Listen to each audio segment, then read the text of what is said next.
कि दुनिया के हर खुशी मैं तेरे नाम कर दूंगा। दुनिया की तमाम खुशियां, तमाम दुनिया की हर खुशी मैं तेरे नाम कर दूंगा और तुझे देखते ही देखते सुबह से शाम कर दूंगा।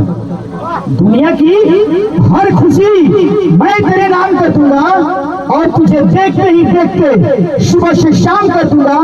यकीन ना हो तो आकर आजमा कर देख लेना, मैं पूरे अपने जिस्म का खून तेरे ही नाम कर दूंगा।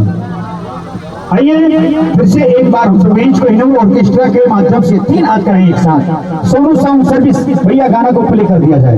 रेडी, चलिए गाना को प्ले करें आप और चारों तरफ आप लोग घूम घूम कर डांस करें, ठीक है।